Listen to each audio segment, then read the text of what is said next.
You are not poor. Your bank account is fine, and you still feel like you're losing. In the next 5 minutes, I'm going to show you exactly who did that to you, and it isn't the economy. It isn't your salary. It isn't inflation.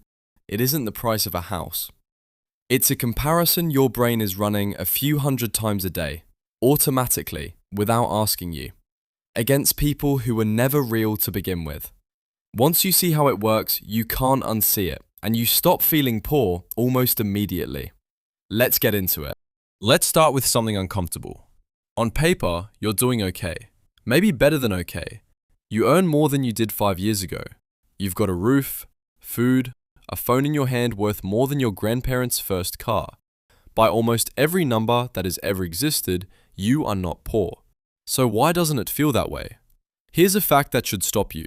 When researchers asked Americans how much money it takes to feel wealthy, the number came back at over $2 million. But here's the part that matters. When they asked people who already had more than $1 million, actual millionaires, most of them still didn't feel wealthy either. Think about that. The people you imagine have made it, they're standing exactly where you are, looking up at someone else, feeling behind. The number never fixes it, because the number was never the problem. So if it isn't the amount, if millionaires feel it too, then whatever's making you feel poor isn't in your bank account. It's in the way your brain decides what enough means. And your brain has a very old, very specific way of measuring that, one it has used for 100,000 years. The problem is, it was never designed for the world you're living in now. For almost all of human history, you lived in a village. Maybe 100 people, maybe 150. That was your entire world. The only people you would ever meet, ever compare yourself to, ever measure your life against. And your brain built its entire sense of enough around that group. If you had roughly what the people around you had, you were fine. Your brain relaxed. You were safe. This wasn't vanity, it was survival. In a small group, falling too far behind was genuinely dangerous. So your brain evolved to constantly, quietly check. Where do I stand compared to the people near me? It still does this, right now, every day. There's just one problem. Your village isn't 150 people anymore. Every time you open your phone, your brain thinks it's meeting new neighbors. It doesn't know these are strangers. It doesn't know they're on the other side of the planet.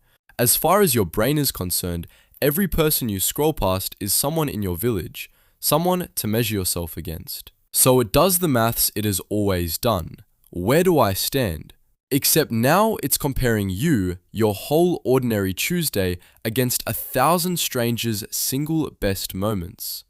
The one holiday, the one new car, the one good day they chose to post. Your brain can't tell the difference between a neighbor and a highlight reel, so it reaches the only conclusion it can. Everyone around you is doing better than you, and you must be falling behind. Now here's what makes this so unfair. It isn't just that you're comparing yourself to strangers, it's what you're comparing. You are comparing the inside of your life to the outside of everyone else's.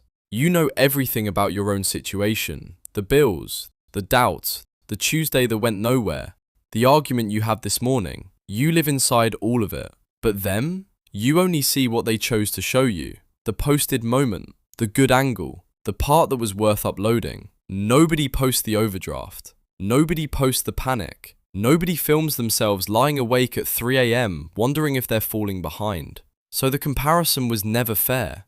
It was never even close. You're putting your bloopers reel up against their highlight reel, and them feeling like a failure for losing a game that was rigged from the start. And here's the part almost nobody realizes. The people posting the wins, a lot of them feel exactly like you do. There's a whole community online of people who earn huge incomes and still feel broke. High earners, 6 figures, and the running joke among them is that none of them feel rich either. The person whose post made you feel behind this morning, there's a good chance they were scrolling too, feeling behind someone else. It's not a ladder with you at the bottom, it's a circle. Everyone looking at the person in front of them, nobody looking back at who's behind. The whole thing runs on one broken assumption, that what you see is what's real. It isn't. It never was. So if the problem is that your village got too big, The fix isn't to try harder inside it, it's to make it small again. You can't delete the whole world, but you can decide who actually counts as a neighbor. The people you genuinely know, the ones whose whole life you can see, the good days and the bad ones, the ones who tell you the truth about how they're really doing. That's a village. That's a real comparison, if you even need one at all. And here's the shift that changes everything. There's exactly one person it's fair to measure yourself against. You, 5 years ago. Not the stranger with the boat, not the highlight reel. The only honest comparison is the person you used to be, because you're the one human being on earth whose full story you actually know. So ask it honestly. 5 years ago, did you have what you have now? Did you know what you know now? Have you come further than the version of you that started? If the answer is yes, then you're not falling behind. You never were. The feeling was real. That heaviness, that quiet sense of losing, that was real. Your brain wasn't lying to hurt you, it was doing its oldest job with broken information. Give it better information and the feeling changes. You were never poor, your reference point was. If you felt that heaviness while watching this, the quiet sense of being behind, I'd genuinely like to know something. What's the last thing you saw online that made you feel poor? A holiday, a house, somebody's new car? Drop it in the comments, not to complain, just so you can see how many other people were looking at the exact same thing and feeling the exact same way.